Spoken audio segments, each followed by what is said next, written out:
सौ मित्रों जय सोमनाथ। ओम नमः शिवाय। प्रिय मित्रों, તમારો દિવસ શુભ રહે, મંગલમય રહે એવી શુભકામના। હું બિલીમરાથી જોગીભાઈ વ્યાસ આપ સૌનું આપણી જોગેશમાં પુનઃ હાર્દિક સ્વાગત કરું છું। મિત્રો, આજ રોજ જોઈશું આજનું શુભ પંચાંગ। તે પહેલા આજે પીપળાની ફરતે દૂધ જવને પાણી ચડવાનું ભૂલશો નહીં, મહાદેવને ચોખ્ખું પાણી ચડવાનું પણ ભૂલશો નહીં। ચૈત્ર માસ ચાલે છે એટલે ખાસ આજે ધ્યાન રાખજો। આજે જોઈશું આજનું શુભ પંચાંગ। આજે તારીખ છે 14/4/2026 ને મંગળવાર, ચૈત્ર વદ 12 તિથિ છે। આજની 12 કૃષ્ણા દ્વાદશી તરીકે ઓળખવામાં આવે છે। આજે મિનારા કમુરતા પૂર્ણ થઈ જાય છે। સવારે 9:33 કમુરતા પૂરા થઈ જાય છે। આજે પંચક પણ છે। આજે જે બાળકનો જન્મ થાય છે એની તિથિ ગણાય છે 12 તિથિ। આજે મળસ્કે 1:09 શરૂ થઈ આવતીકાલે મળસ્કે 13 પૂર્ણ થઈ જાય છે। આજે જે બાળકનો જન્મ થાય છે નક્ષત્ર ગણાય છે સતતારકા। આ સતતારકા નક્ષત્ર આજે સાંજે 4:07 પૂર્ણ થઈ જાય છે। આ નક્ષત્રમાં જેનો જન્મ હોય ચોક્કસ પૂજા વિધિ કરેલી હોય। આ લોકોને મોટે ભાગે ઇન્ફેક્શન ઝેરી વસ્તુ પડવાનો ભય રહેતો હોય છે। આજે સાંજે 4:07 પછી જે બાળકનો જન્મ થાય એનો પૂર્વ ભાદ્રપદ નક્ષત્ર ગણાય છે। આજે શુભ નક્ષત્ર છે। આજે જે બાળકનો જન્મ થાય છે એનો યોગ ગણાય છે શુક્લ યોગ। આજે બપોરે 3:40 પૂર્ણ થઈ જાય અને ત્યાર પછી જે બાળકનો જન્મ થાય એનો બ્રહ્મ યોગ ગણાશે।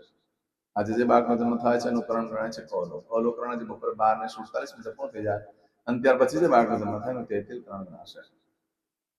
આજે જે બાળકનો જન્મ થાય છે એની રાશિ ગણાય છે કુંભ। કુંભ રાશિનો નક્ષત્ર આવે છે ગ સ સ। કુંભ રાશિનો સ્વામી શનિ ગણાય છે।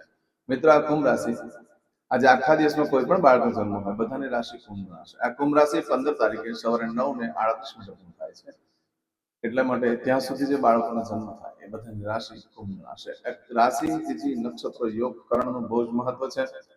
એમાં જેનો જન્મ છે તેની વિધિ કરાય। શાંતિ કર્મ થઈ ગયા પછી જીવન સરળ બની જતું હોય છે। આ ગાયજનના કર્મને આધીન આ બધું ફળ હોય છે। શુભ ફળની પ્રાપ્તિ થાય એટલા માટે શાંતિ કર્મ વિધિ પૂજા કરાય। આજે જે કોઈ મારા સબસ્ક્રાઇબ મિત્ર, મારા ઘર પરિવારની કોઈ પણ સદસ્યની વર્ષગાંઠ છે, મેરેજ એનિવર્સરી છે, એ બધાને મારી ઘણી ઘણી શુભકામના। તમારા જીવનમાં ખૂબ પ્રગતિ ઉન્નતિ થાય। ભગવાન શંકર તમારી બધી મનોકામના પૂર્ણ કરે હું સોમનાથ દાદાને પ્રાર્થના કરું છું। મિત્રો, આજના દિવસે સવારમાં ઉઠી આજનું શુકન કરી લો, આખું વર્ષ તમારું સુંદર રીતે વ્યતીત થશે। આજે જે કોઈ મારા સબસ્ક્રાઇબ મિત્ર, મારા ઘર પરિવારમાંથી કોઈ પણ સદસ્યની વર્ષગાંઠ, કોઈ જગ્યા પર ઇન્ટરવ્યુ આપવા જઈ રહ્યા છે, કોઈ નવું નોકરી ધંધો ચાલુ કરવા જઈ રહ્યા છે, કોઈ આજે દેશ વિદેશની યાત્રા માટે જઈ રહ્યું છે, આજે કોઈ ના ઓપરેશન હોય, ડિલિવરી હોય, સગાઈ હોય, છઠ્ઠીની પૂજા હોય, કોઈ રમત ગમતમાં ભાગ લેવા જઈ રહ્યું છે, કોઈ મોટી વસ્તુની ખરીદી કરવા જઈ રહ્યું છે, વેચાણ કરવા જઈ રહ્યું છે, મતલબ કોઈ પણ કાર્યનો નવો આરંભ કરવા જઈ રહ્યું હોય એ બધાને મારી ઘણી ઘણી શુભકામના। સવારમાં ઉઠી આજે તમે જ્યારે ઘરેથી નીકળો છો કોઈ પણ કાર્ય કરવા માટે તો આપણી જોગેશ્વર ચેનલ પર જતા રહો અને ત્યાં પ્લેલિસ્ટમાં જે વારના શુકન જોઈ એ પ્રમાણે કાર્ય કરી લો, સારી સફળતા પ્રાપ્ત થઈ શકે છે। આજના દિવસે એમ તો મંગળવાર છે, ઘરેથી નીકળો છું તો મોટા ભાઈને કાકાને વંદન કરી નીકળો, ફુવાને વંદન કરીને નીકળો, ઘરમાં ભગવાનને વંદન કરીને નીકળો। ભગવાનને કહેવાનું તમારા કાર્યમાં મારી સાથે રહેજો। આજના દિવસે ખાસ કરીને જે લોકો રોગથી પીડાતા હોય છે એ લોકોએ કોઈને ભય, કોઈને શત્રુ, આ બધી વસ્તુ જેને નડતર હોય એ લોકોએ આજે ભાખરી લેવાની, ઘઉંની રોટલી, એની અંદર ગોળ અને ઘી નાખી મિક્સ કરી અને પુત્રને સાંજે સંધ્યાકાળના સમયે ખવડાવવાથી ભય, રોગ, શત્રુ બાધા પર વિજય પ્રાપ્ત થઈ શકે છે। આજના દિવસે કોઈ પણ કાર્ય કરવા માંગુ છું તેના માટે પણ એક ચોક્કસ શુભ સમય છે જે આપણે જોઈએ। આજે સવારે 9 થી બપોરે 1:30 સુધીનો સમય શુભ રહેશે। બપોરે 3 થી સાંજે 4:30 વાગ્યા સુધીનો સમય પણ શુભ રહેશે। સાંજે 7:30 થી રાત્રે 9 વાગ્યા સુધીનો સમય પણ શુભ રહેશે। રાત્રે 10:30 થી આવતીકાલે મળસ્કે 3 વાગ્યા સુધીનો સમય પણ શુભ રહેશે। આ સમયગાળા દરમિયાન તમે કોઈ કાર્ય કરો છો તેમાં સારી સફળતા પ્રાપ્ત થઈ શકે છે। પરંતુ મિત્રો, આજે જો તમારી કોઈ વસ્તુ ચોરાઈ જાય, ખોવાઈ જાય, યા તમે ખરીદી કરો છો, યા કોઈ નવા ધંધા વેપારનો આરંભ કરો છો, આજે સાંજે 4:07 સુધીમાં તો તેનું શું ફળ પ્રાપ્ત થાય તે આપણે જોઈ લઈએ। આજના દિવસે જો તમારી કોઈ વસ્તુ સાંજે 4:07 સુધીમાં ખોવાઈ જાય છે તો 11 દિવસમાં મળે, બાકી શક્યતા ઓછી છે। આ સમયગાળા દરમિયાન કોઈ પણ કાર્ય કરવા માટે, ધંધો વેપાર કરવા માટે ઉત્તમ દિવસ છે। ખાસ કરીને કોઈ પણ મંત્ર સિદ્ધ કરવા માટે ઉત્તમ દિવસ છે। સાત્વિક કાર્ય કરવા માટે ઉત્તમ દિવસ છે। આમ તો આ દિવસે તાંત્રિક પ્રયોગ વધારે થતા હોય છે। આ દિવસે મેલી વિદ્યાવાળો વધારે પડતો કાર્ય કરતા હોય છે જેથી કરીને મંત્ર જલ્દી સિદ્ધ થઈ શકે છે। પણ આપણે બધામાં ન પડવું। ભગવાનની સાથે જબરજસ્તી કરેલું કાર્ય હંમેશા નુકસાન કરતું હોય છે। આપણે સાત્વિક કાર્યમાં સમજવું, આપણે નિત્ય જે પૂજા પાઠ કરો છો તમે તે આજે ચોક્કસ પ્રમાણે કરી લેવી, જેથી કરીને એ સિદ્ધ થઈ જાય છે અને તમારું કાર્ય જલ્દીથી જલ્દી સિદ્ધ થાય. આજે કોઈ ખરીદી કરો, વેચાણ કરો તો ધ્યાન રાખવાનું છે. તમારી પર કોઈ વિધિનો પ્રયોગ કરી અને તમારી પાસે મોંઘી વસ્તુ સસ્તામાં ન પડાવી જાય અને કોઈ ખરાબ વસ્તુ ન પ્રાપ્ત કરાવી જાય, યા તમે કોઈને વેચવા જાઓ છો યા તમે ખરીદી કરવા જાઓ છો, તો આ બાબતે ચોક્કસ ધ્યાન રાખીને કાર્ય કરવું. આજના દિવસે ઇન્ટરવ્યુ વગેરે આપવા માટે શ્રેષ્ઠ દિવસ છે. આજના દિવસે નવા વસ્ત્ર ભૂલમાં પણ ધારણ ન કરશો, મતલબ ઝેરી વસ્તુ તળવાનો ભય રહે છે. ખાસ કરીને હડકાયેલું કૂતરું કડવાનો પણ ભય વધુ થઈ જાય છે. બને ત્યાં સુધી આજે કોઈ દવા લેશો તો એમાં પણ રિએક્શન થઈ શકે છે, માટે નવા વસ્ત્ર ભૂલમાં પણ ધારણ ન કરશો. આ બધું જે ફળ છે આજે સાંજે 4 ને 7 મિનિટ સુધીમાં મળે, પરંતુ આજે સાંજે 4 ને 7 મિનિટ લઈ આવતીકાલે બપોરે 3 ને 23 મિનિટ સુધીમાં જે તમે કાર્ય કરો છો એનું ફળ બદલાઈ જાય છે. એમાં કોઈ વસ્તુ ચોરાઈ ગઈ, ખોવાઈ ગઈ તો 11 દિવસમાં મળે, બાકી શક્યતા ઓછી. આ સમયગાળામાં કરેલા કાર્યમાં ચોક્કસ પ્રમાણે સુખ સમૃદ્ધિ પ્રાપ્ત થાય છે. આમાં કોઈ પણ વાહન વગેરે પણ ખરીદી કરવા માટે, યંત્ર વગેરે ખરીદી કરવા માટે ઉત્તમ છે, પરંતુ આજે મંગળવાર છે.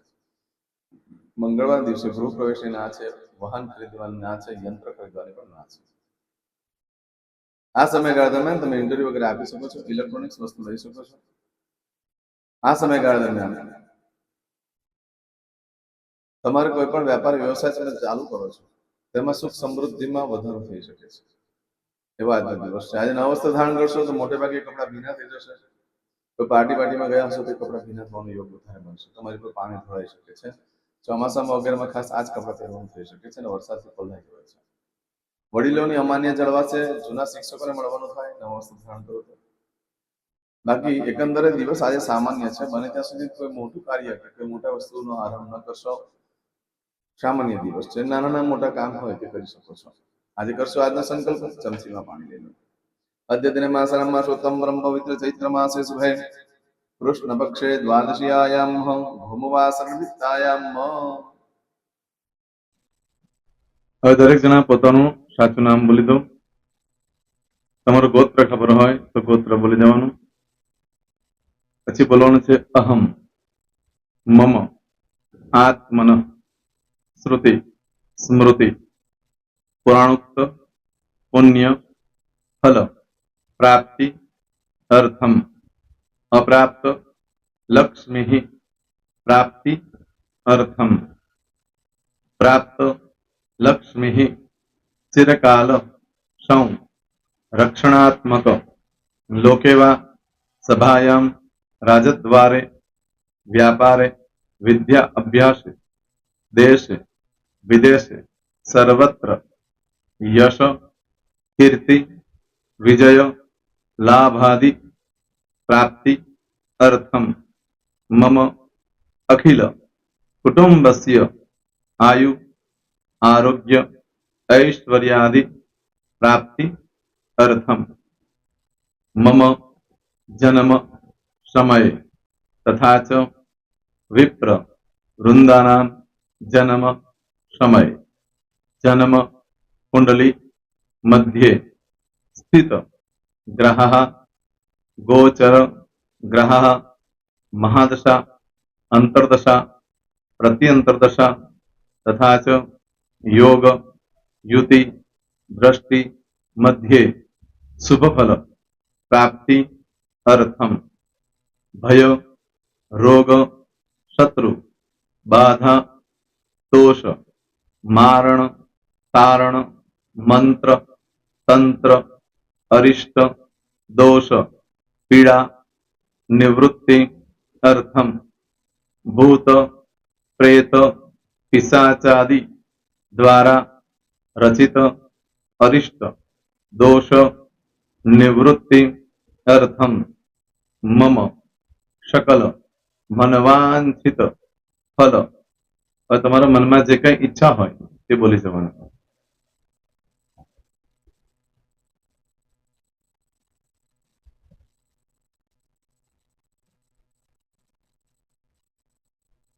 બોલવાનું અનુસારત સકલ મનવાંછિત ફલ પ્રાપ્તિ અર્થમ. હવે જે બરકતની પૂજા વાળા છે એ લોકો તો આ બધું બોલવાનું જ હોય છે, એ લોકો માટે કોઈ સ્પેશિયલ નથી. પણ જે લોકોએ હવે જે કહું છું તે લોકોએ જ બોલવાનું, જેના લગ્ન થઈ ગયા હોય એ લોકોએ બોલવાનું છે. મમ दाम्पत्य जीवन मध्ये सुखाकारी प्राप्ति अर्थम पुत्र पौत्रादि संतति प्राप्ति अर्थम आ संतान प्राप्ति वाला माटे पण आवी जाय छे। दीर्घ आयु आरोग्य ऐश्वर्यादि प्राप्ति अर्थम तथा च હવે જેના લગ્ન નથી થયા તે લોકોએ બોલવાનું મમ જટટી વિવાહ योग प्राप्ति अर्थम विवाह पश्चात दाम्पत्य जीवन मध्ये सुखाकारी प्राप्ति अर्थम। હવે જે લોકોને સંતાન પ્રાપ્તિ નથી, જે લોકોને સંતાન પ્રાપ્તિ છે કરવી છે એ લોકોએ બોલવાનું મમ दाम्पत्य जीवन मध्ये सुखाकारी प्राप्ति अर्थम तथा च दीर्घ आयु आरोग्य ऐश्वर्यादि समन्वित संतति सुख प्राप्ति अर्थम।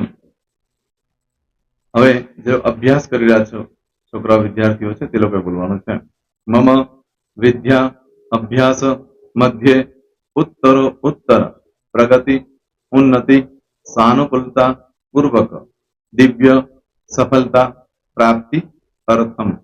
હવે જે લોકો વિદેશમાં જવા માંગતા હોય કે સીટમાં જવા માંગતા હોય मतलब भारत देश ની બહાર જઈને ધંધો વેપાર કરવા માંગતા હોય એ લોકોએ અથવા વિદેશ જવા માંગતા હોય કાયમ માટે એ લોકોએ બોલવાનું છે મમ જટટી વિદેશ ગમન योग प्राप्ति अर्थम विदेश गमन कार्य मध्य सानुकूलता पूर्वक दिव्य सफलता प्राप्ति अर्थम। आरोग्य वाળા બોલવાનું છે જેને આરોગ્યની પૂજા આપેલી હોય એ લોકોએ એમ તો દરેક જણા જ બોલવાનું છે बोलो मम आयु आरोग्य ऐश्वर्यादि प्राप्ति अर्थम।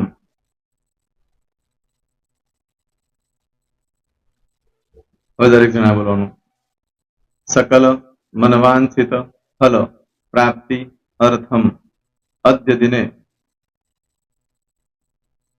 प्रधान देवतानां नित्य दिन अनुसारतः पूजन अर्चन कर्मणि अहम करिष्ये।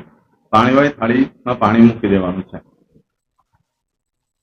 હવે તમારી બધી પૂજા જે મેં આપેલી છે એ પૂજા થઈ જાય અથવા તો તમે રોજ પૂજા કરતા છો મારી પાસેથી નથી લઈ ગયા એ પૂજા થઈ જાય પછી ફરી પાછી ચમચીમાં પાણી લેવાનું અહીંયા વિડીયોને સ્ટોપ કરી દેવાનું પૂજા પતે એટલે પાછું આગળનું કરવાનું છે અહીંયા વિડીયો સ્ટોપ કરી દેવાનો અને પૂજા પતે એટલે બોલવાનું છે વિષ્ણવે વિષ્ણવે વિષ્ણવે નમો નમઃ विष्णु स्मरण सर्वं परिपूर्ण अस्तु।